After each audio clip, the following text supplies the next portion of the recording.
Thanks for watching. Don't forget to like, comment, share and subscribe to Mufti Tariq Masood, famous scholar. سلیمان علیہ الصلاۃ والسلام نے ملکہ سبا کے پاس خط بھیجا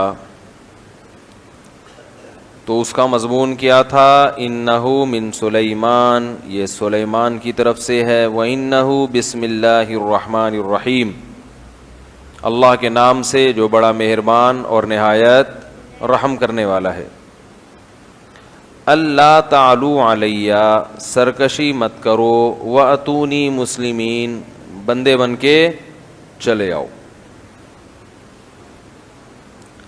تو ملکہ سبا نے پہلا کام عقل مندی کا کیا کیا کہ خود سے فیصلہ کرنے کے بجائے اپنی قوم سے مشورہ۔ جو بھی عقل مند آدمی ہوگا وہ مشورے سے کام کرے گا، چلائے گا اپنی مگر مشورہ سب سے لے گا۔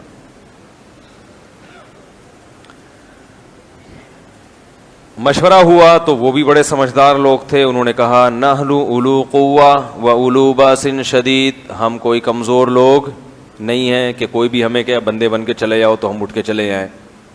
ایسا نہیں ہوتا، ایسا نہیں ہوتا، کہیں بھی دنیا میں ایسا نہیں ہوا کہ کوئی بھی آپ کو بولے آ جاؤ تو آپ چلے جاؤ۔ بھائی کیوں بھائی؟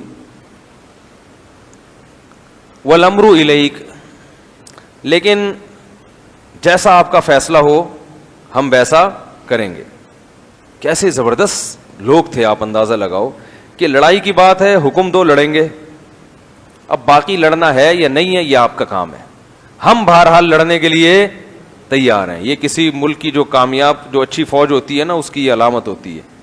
بھائی وہ کہے کہ آپ بتاؤ کہاں لڑنا ہے، کس کو کوٹنا ہے، کس کو پیٹنا ہے، باقی لڑنا ہے نہیں، یہ آپ کا کام ہے، ہمیں یہ بتاؤ کہ کب لڑنا ہے۔ تو یہ طاقتور ہونے کی علامت۔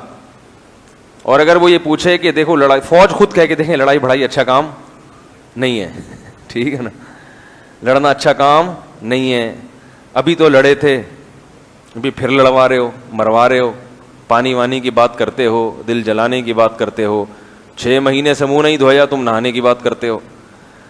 تو انہوں نے کہا کہ ہم کمزور لوگ نہیں ہیں، واقعی بڑی طاقتور قوم تھی، حکومت تھی، ریاست تھی، اور عورت کی بادشاہت تھی اس پہ۔ تو وہ اتنی سمجھدار عورت تھی کہ اس نے کہا کہ نہ تو یہ کرنا ہے کہ لڑیں گے اور نہ یہ کہ نہیں لڑیں گے، پہلے ہم یہ دیکھیں گے کہ اس نے جو اللہ کا نام استعمال کیا اور اس میں اشارہ کر دیا کہ میں تمہیں اللہ کے دین کی طرف بلا رہا ہوں، یعنی اس نے بزبان حال یہ کہہ دیا ہے کہ میری یہ لڑائی حکومت کے لیے یا پیسوں کے لیے، دولت کے لیے نہیں ہے، توحید پرست ہوں، اللہ کا نام لیوا ہوں، تو اللہ کے نام کو دنیا میں غالب کرنا چاہتا ہوں۔ تو اس کو ٹیسٹ کر کے دیکھتے ہیں۔ اس وقت تک کوئی، اس سے پہلے جو انبیاء گزرے تھے کسی نے بھی ختم نبوت کا دعویٰ نہیں کیا تھا، اس لیے تحقیق ہوتی تھی بھئی جس نے دعویٰ کیا ہے وہ سچا ہے یا جھوٹا ہے۔ تو اس نے کیا کیا کہ ملکہ سبا نے کہا کہ ابھی چیک کر کے دیکھتے ہیں، اس کو ٹیسٹ کرتے ہیں کیسا بندہ ہے، میں اس کو تحفے دوں گی، گفٹ ایسے جو اس نے کبھی دیکھے بھی نہیں ہوں گے، کیونکہ ہم بڑے پاورفل لوگ ہیں۔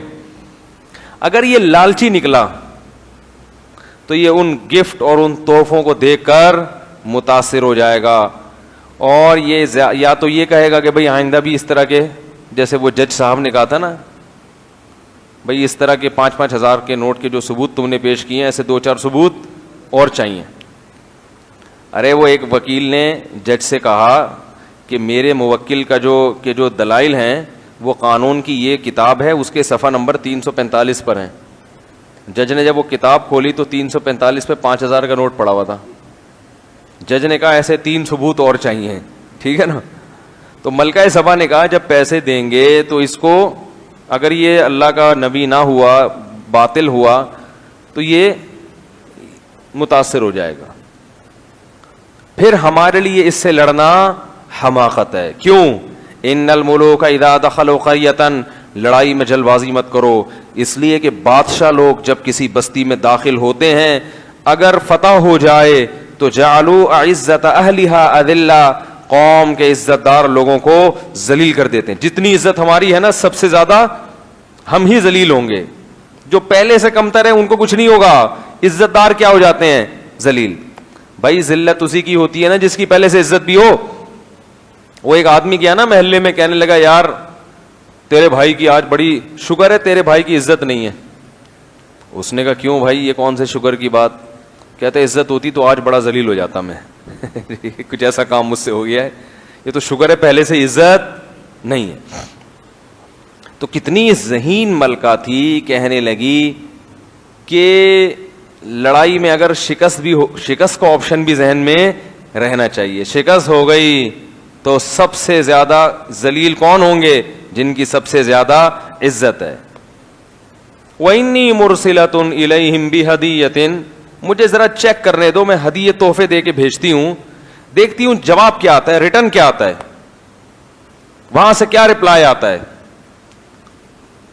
اگر رپلائی آیا کہ ہاں اب نرم ہو گیا تھوڑا سا, اب اللہ کا نام, اب بسم اللہ نہیں لکھی اگلے خط میں, تھوڑے سے لبرل ہو گئے ہیں, ٹھیک ہے نا, اب کیا ہو گئے تھوڑے سے لبرل, کہ ہاں اگر اسلام قبول کر لو تو بہت اچھی بات ہے, باقی یہ کہ ویسے بھی ٹھیک ہی ہے, ہر ایک کا اپنا اپنا مذہب ہوتا ہے, اپنا دین ہوتا ہے, اپنی پرمپرا, اپنی روایات ہوتی ہیں. تو جواب سے مجھے اندازہ ہوگا کہ یہ اپنے موقف پر کتنا مضبوط ہے. اس نے تحفے دے کے بھیجے. فلما جاء سلیمان, جب یہ تحفے سلیمان علیہ السلام کے پاس آئے, قال اتمدوننی بمال, پیسوں سے میری مدد کرنا چاہتے ہو؟ قاصد سے بولا ارجع الیہم, واپس. ٹھیک ہے, میں کیا بات کر رہا ہوں, میں کہہ رہا ہوں اللہ کا نام لے رہا ہوں کہ وہ رحمان ہے, رحیم ہے, انسان بن کے چلے آؤ, یہ تم پیسے بھیج رہے ہو. فما آتانی اللہ خیر مما آتاکم, ملکہ سے کہنا کہ اللہ نے مجھے جو وسائل دیے ہیں وہ تم نے کبھی خواب میں بھی نہیں دیکھے. اور کہا کہ یہ پہلا اور آخری خط تھا. فلنأتینہم بجنود, میں ایک ایسا لشکر لے کے آ رہا ہوں, لا قبل لہم بہا, یہ اس کے سامنے ٹھہر نہیں سکیں گے. وَلَنُخْرِجَنَّهُمْ مِنْهَا أَذِلَّةً, سب کو ان کے ملک سے ذلیل کر کے نکال دیں گے. وَهُمْ صَاغِرُونَ, سارے ذلیل ہو چکے ہوں گے. تمیز کی بات سمجھ میں کیا انداز ہے نا. تو جب پاور ہو تو پھر اس انداز سے بات کرتا ہوا انسان اچھا لگتا ہے. فی الحال جیسے ہیں اسی طرح چل کہ آپ, یہ لوگ جوش میں آتے ہیں, بولتے ہیں ابے یار ہم بھی جا رہے ہیں, ابھی دیکھو میں, تو وہ یہ حضرت سلیمان علیہ السلام کا انداز تھا. یہ ہر ایک پہ سوٹ بولو بھائی نہیں کرتا. اصل اسٹائل تو یہی ہے, لیکن اس کے لیے پیسے بھی جیب میں ہونے چاہیے, وسائل بھی ہونے چاہیے. تو ارجع الیہم, جاؤ بولو یہ پیسوں کی لالچ کسی اور کو دینا, یہ تو ہمارے پاس بہت ہے, ہم موقفی جنگ لڑ رہے ہیں, موقف ہے ہمارا. اب سلیمان علیہ السلام کو ہدہد نے بتا دیا, یا اللہ نے بتا دیا کہ ملکہ سبا تحقیق کرنے کے لیے اپنے لشکر کے ساتھ سلیمان علیہ السلام سے ملاقات کرنے کے لیے آ رہی ہے, کہ بھئی چلیں جا کے بات چیت کرتے ہیں, کیا مسئلہ ہے بھائی, کیوں دھمکی دے رہے ہو, کیوں جنگ, ہم نے کوئی کسی, نہ ہم چھڑتے ہیں نہ کسی کو ہم چھیڑتے ہیں, اپنے ملک میں آرام سے بیٹھے ہوئے ہیں, خام میں آپ کو کیا. تو جا کے حال احوال پوچھنے کے لیے, تحقیق احوال کے لیے ملکہ سبا نے کہا چلو بھائی اس سے پہلے کہ کوئی لشکر آئے.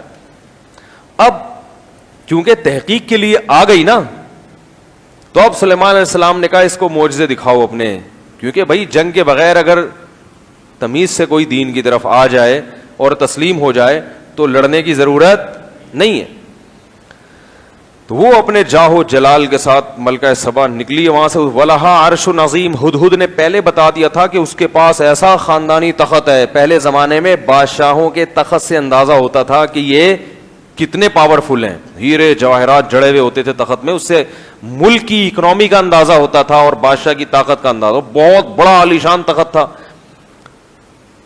تو سلیمان علیہ السلام نے کہا ایکم یاتینی بعرشہا قبل ان یاتونی مسلمین, میرے دربار میں کوئی ایسا ہے جو اس کے ملکہ سبا کے یہاں سفر, یہاں پہنچنے سے پہلے, ایک ریاست سے دوسرے ملک آ رہی ہے اور اتنا دور تھا ملک کہ سلیمان علیہ السلام کو پتا تھا ہی نہیں اس کے بارے میں, تو میں چاہتا ہوں کہ اس کا تخت کوئی اس کے یہاں پہنچنے سے پہلے لے آئے, وہ دیکھ کے حیران ہو جائے گی اور میرا معجزہ دیکھ کر یقین کرے گی کہ یہ کس کے پیغمبر ہیں, اللہ کے پیغمبر ہیں.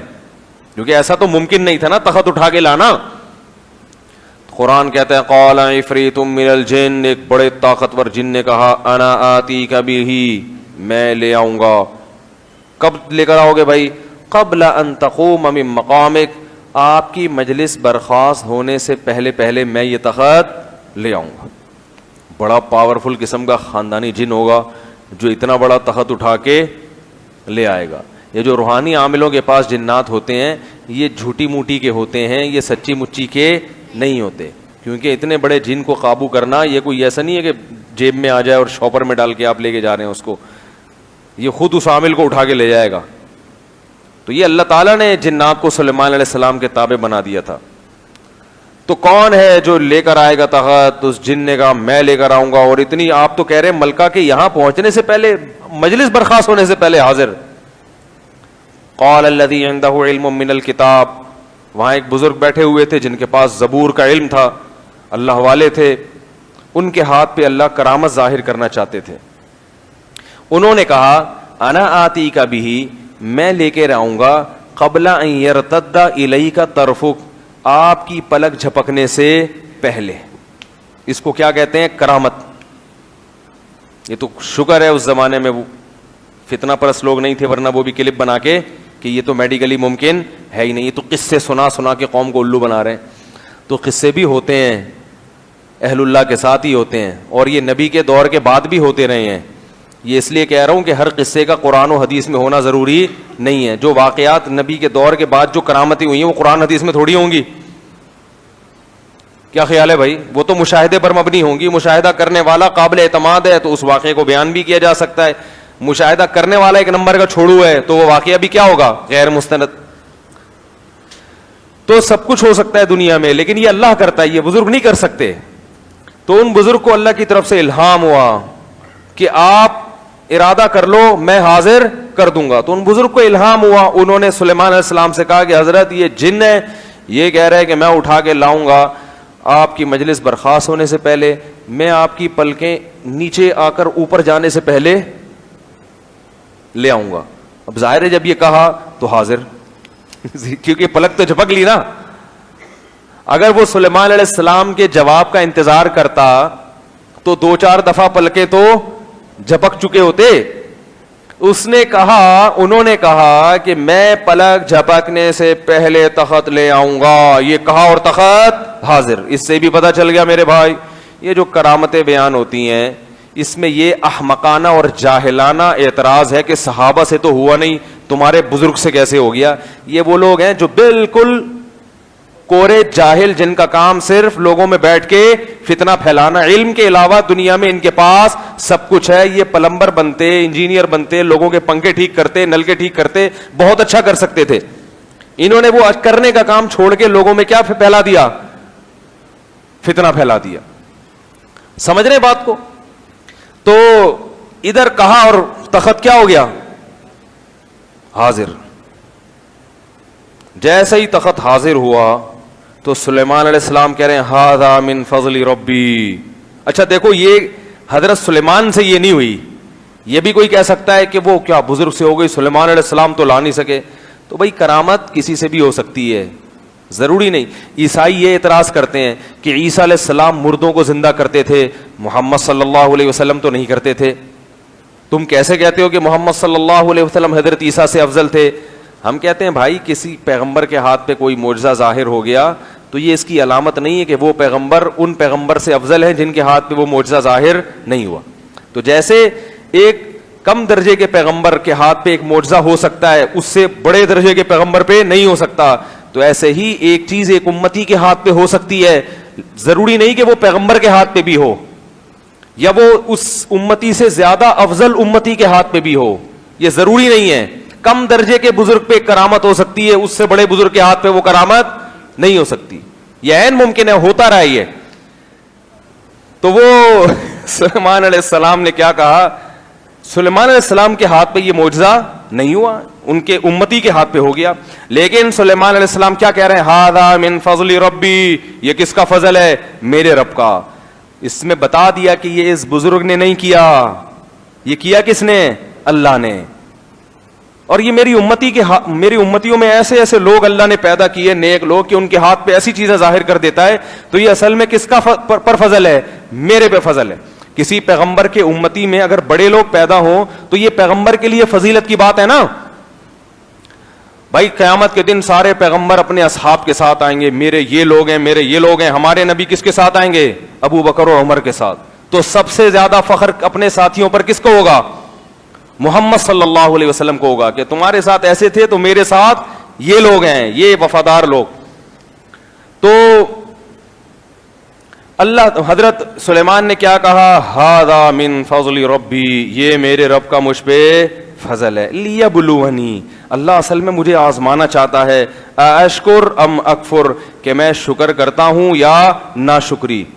کیونکہ انسان چوڑے میں بہت جلدی آتا ہے. تھوڑی دو چار کرامتیں ہو گئیں, لوگوں کو بتاتا پھرے گا, دیکھا میں کتنا بڑا بزرگ ہوں. ہوتا ہے نا, معجزہ ظاہر ہو گیا, کرامت ہو گئی, دیکھا اب پتہ چل گیا. تو دو چار لوگوں کو میرے بارے میں بڑے اچھے خواب آئے نا, تو انہوں نے مجھے کہا آپ بتاتے کیوں نہیں؟ میں نے کہا بھائی اگر کسی کو برا خواب آ گیا, اللہ نہ کرے میرے بارے میں, وہ تو میں کبھی نہیں بتاؤں گا, تو اچھا کیوں بتاؤں؟ یہ تو پھر خیانت ہو جائے گی نا. ہم لوگ کیا کر رہے ہوتے ہیں؟ اچھے اچھے آ رہے ہوتے ہیں, بتا رہے ہوتے ہیں, گندے گندے چھپا رہے ہوتے ہیں, تو یہ فنڈر گیری ہو جائے گی نا. کیا خیال ہے؟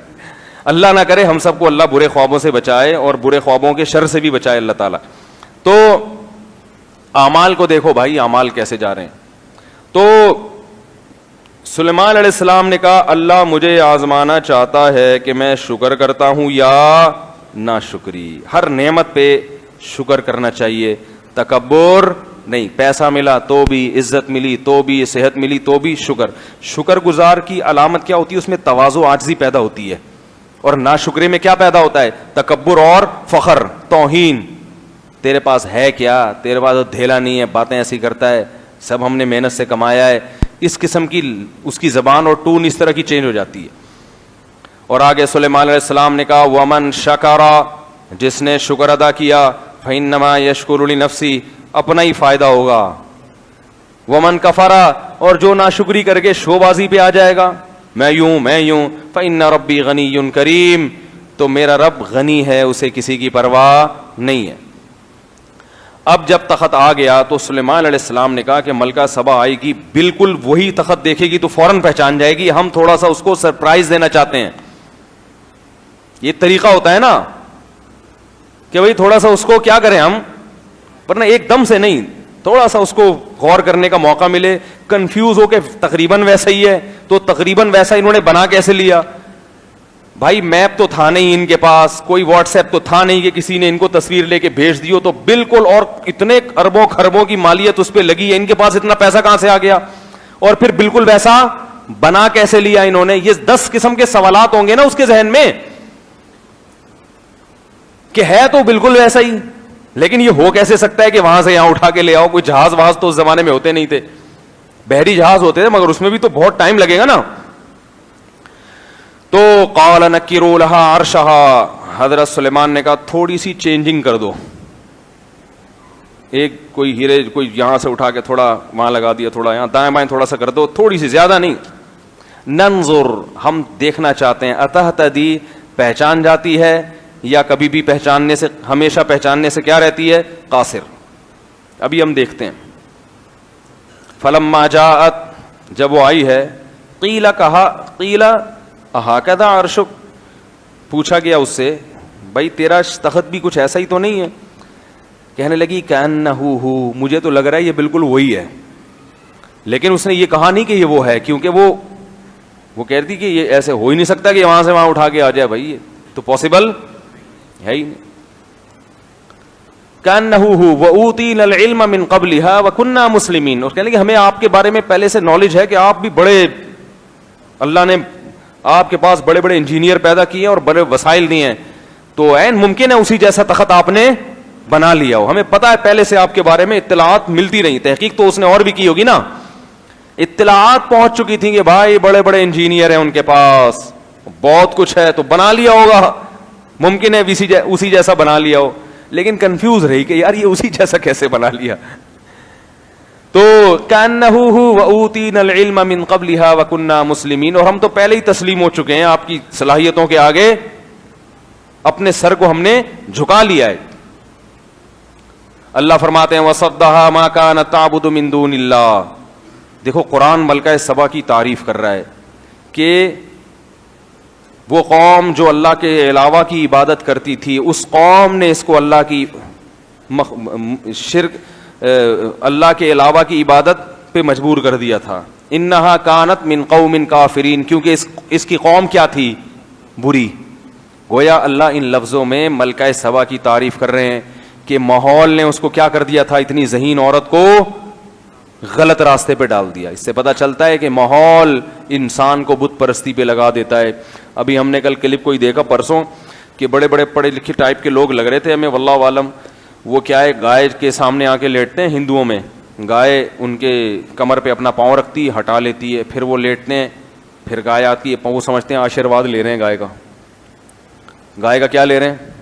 وہ میں نے کہا پاؤں رکھ کے کھڑی ہو گئی نا، یہ آشیرواد یہ مہنگا پڑ جائے گا. وہ گائے کو کیا پتا بھائی کیا ہو رہا ہے، وہ تو آ رہی ہے، ٹانگ رکھ رہی ہے، لوگ نیچے آ کے لیٹ رہے ہیں. تو بڑے بڑے پڑھے لکھے لوگ بے وقوف بن جاتے ہیں ماحول کی وجہ سے. اور یہ ملکہ سبا کے واقعے میں نا بڑی عجیب عبرت یہ ہے کہ قرآن میں جتنے واقعات بیان ہو رہے ہیں زیادہ تر کیا ہے؟ نبی نے سمجھایا، قوم نہیں مانی، اللہ نے تباہ کر دیا.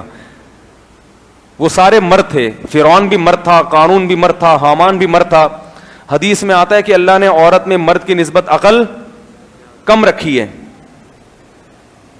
مرد کی نسبت عقل کیا رکھی ہے؟ کم. لیکن دوسری طرف ہم قرآن میں دیکھتے ہیں کہ جتنے حاکم مرد گزرے ہیں سب پیغمبروں کے مقابلے میں آ کے کھڑے ہوئے. لیکن یہ عورت تھی، اس نے تحقیق کی کہ میں دیکھوں کہ یہ اہل حق میں سے ہیں یا اہل باطل میں سے. اس سے پتا چلا کہ عورت میں عقل مرد سے کم ہے، مگر یہ قاعدہ کلیہ نہیں ہے. بعض عورتیں مردوں سے زیادہ ذہین ہوتی. اب آپ کی جب بیوی بیان سنے گی تو وہ کہے گی کہ ان بعض میں میں داخل ہوں. میں نے کہا تھا نا کہ سب عورتیں ایک جیسی نہیں ہیں. اور وہ کہے گی کہ دنیا میں جتنے مرد ہیں سب عقل مند ہوتے ہیں سوائے آپ کے. بس مجھے اللہ نے جو میاں دیا ہے وہ پتہ نہیں کیوں بیوقوف پیدا ہو گیا. تو یہ ہوگا، برداشت کریں، کوئی ایسا مسئلہ نہیں، ہم بھی برداشت کرتے ہیں. تو خیر، تو کیسا اللہ تعالیٰ نے اس کی ذہانت کو بیان کیا کہ انہا کانت من قوم کافرین. اس کو برے ماحول نے کیا کر دیا تھا؟ خراب. قیل لها ادخل الصرح فلما رأته حسبته لجة وكشفت عن ساقيها. سلیمان علیہ السلام نے ایک فرش بنایا تھا، اس میں ایسی ٹیکنالوجی استعمال کی تھی انجینئروں نے کہ وہ دیکھنے میں لگتا تھا پانی ہے. یعنی اس میں شیشے کا ایسا کام ہوا تھا کہ وہ دیکھنے میں کیا لگتا تھا؟ یہ پانی ہے. ظاہر ہے اس دور میں ایسی چیز بنا لینا کہ وہ انسان اتنا دھوکے میں پڑ جائے کہ وہ لگے کہ یہ تیرتا ہوا کیا ہے، یہ موجیں ہیں اور اس میں پانی تیر رہا ہے، حالانکہ وہ پانی نہیں تھا، وہ شیشہ تھا. فلما رأته حسبته لجا، وہ سمجھی کہ یہ پانی ہے. کشفت عن ساقیها، اپنے پائنچے اوپر کیے کہ میرے جو پائنچے ہیں وہ گیلے نہ ہو جائیں. کتنی ماڈرن عورت تھی کہ بادشاہ تھی مگر لباس اس نے پھر بھی پورا پہنا ہوا تھا. یہ وہ دور تھا جب کافر عورتیں بھی عزت اس میں سمجھتی تھیں کہ ڈریس مکمل ہونا چاہیے. انگریز نے غلط راستے پہ ڈال دیا، اس نے ماڈرنزم بنا دیا کہ جتنے کپڑے مختصر ہوں گے آپ اتنی پڑھی لکھی ہوں گی کہلائیں گی. یہ ایسا ماحول بنا دیا. پہلے یہ غیر مسلموں میں بھی نہیں ہوتا تھا، تو یہ فطرت کے خلاف ہے. تو اس نے اپنے پائنچے اوپر کیے تاکہ یہ پاؤں، یہ میرے پائنچے گیلے نہ ہو جائیں. آج ہوتا نا تو اسکرٹ پہنا ہوا ہوتا، بھی ماڈرن ہے، بڑے وہ ریاست کی وہ ہیں، تو وہ پائنچے اوپر کرنے کی ضرورت ہی نہیں ہے، بلکہ وہ ڈبکی لگاتے سوئمنگ پول میں ہے سب کے سامنے. وہ سر پر پھٹ جاتا اس کا، وہ تو شکر ہے. تو فلما رأته لجة حسب فلما کیا ہے قیل لها ادخل الصرح فلما رأته حسبته لجة وكشفت عن ساقيها قال انه صرح ممرد من قوارير. سلیمان نے علیہ السلام نے کہا کہ یہ شیشہ نہیں ہے، تو اس نے کہا ربی انی ظلمت نفسی، اے اللہ میں نے اپنی جان پر آج تک بڑا، یہ ایک دم متاثر ہونے کہ پہلے وہ تخت اپنا اس کو یقین نہیں آ رہا تھا، اس کو اب یہ بھی یقین آ گیا کہ جو یہ کر سکتا ہے بھائی وہ تخت بھی پھر میرا ہی ہے، وہ تخت کس کا ہے؟ یہ تو پتہ نہیں کیا کیا کمالات دکھا رہے ہیں بھائی، تو یہ اللہ کا پیغمبر ہی ہو سکتا ہے، ورنہ یہ عام آدمی کا کام نہیں ہے. ہم سے زیادہ کون ٹیکنالوجی میں آگے ہوگا؟ ملکہ سبا کا یہ خیال تھا. فوراً کہنے لگی ربی انی ظلمت نفسی، اے اللہ میں نے اپنی جان پر آج تک بہت ظلم کیا ہے، شرک میں مبتلا رہی. اسلمت مع سلیمان، میں سلیمان کے ساتھ اسلام میں داخل ہوتی ہوں اور اپنے آپ کو سپرد کرتی ہوں للہ رب العالمین، اس اللہ کے لیے جو تمام جہانوں کا پالنے والا ہے. تو جہاں قرآن میں ایسی قوموں کے واقعات ہیں جن کو تباہ کیا، جن میں عقل نہیں تھی، پیغمبروں سے لڑتے رہے، ان غریبوں کو دور کر دو، ان یوں کر دو، ہیں اے شعیب تجھے تیری نماز یہ حکم دیتی ہے کہ تو ہم کو نصیحتیں کر، اور قارون کو سمجھایا. تو جہاں ایسے واقعات ہیں وہاں ایسی قوموں کے واقعات بھی ہیں جو ایمان لائیں، انہوں نے خود تحقیق کی اور چند باتوں میں ان کو اندازہ ہو گیا کہ یہ اللہ کے سچے پیغمبر ہیں. ملکہ سبا نے بھی حکومت چھوڑی ہے، اس کو بھی قربانی دینی پڑی ہے، فرعون کو بھی قربانی دینی پڑ رہی تھی، مگر فرعون نے ملکہ سبا سے زیادہ معجزے دیکھے ہیں.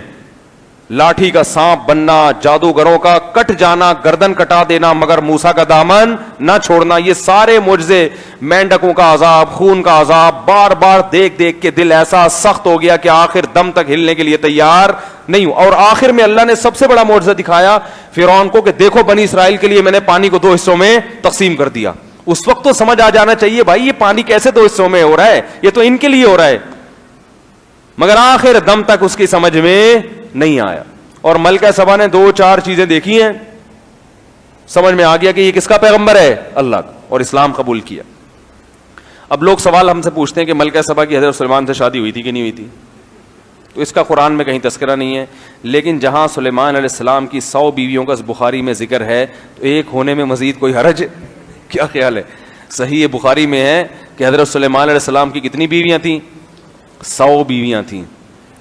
تو میرا خیال ہے 101 ہو گئی ہوں گی ملکہ سبا کے بعد، اور نہیں بھی ہوئی ہوں گی تو ہمیں نہیں پتا کیا ہوا اس کا، کوئی ایسا ہمارے پاس وسائل اور ذرائع ہیں نہیں کہ ہم کال کر کے معلوم کر لیں. تو یہ عبرت کا ایک واقعہ ہے جو اللہ نے قرآن مجید میں بیان کیا. اس سے ہمیں کیا سبق ملتا ہے؟ کہ پہلا سبق تو یہ ملتا ہے کہ جو حدیث میں آتا ہے کہ اللہ نے مردوں کو عقل عورت سے زیادہ دی ہے، اصول یہی ہے، لیکن بعض عورتوں کو اللہ نے عقل مردوں سے، بعض جن میں ایک ملکہ سبا تھی، جن میں حضرت عائشہ رضی اللہ تعالیٰ عنہ ہیں، جن میں حضرت آسیہ فرعون کی بیوی ہیں، جن میں حضرت مریم ہیں. تو اس طرح کی اور بھی تاریخ میں کچھ خواتین گزری ہیں. اور دوسرا ہمیں سبق یہ ملتا ہے، یہ میں اس لیے کہہ رہا ہوں کہ بیوی کی ہر بات کو الٹا سمجھ کے مسترد نہیں کر دینا چاہیے انسان. کبھی کبھار وہ عقل کی بات بھی کر رہی ہوتی ہے.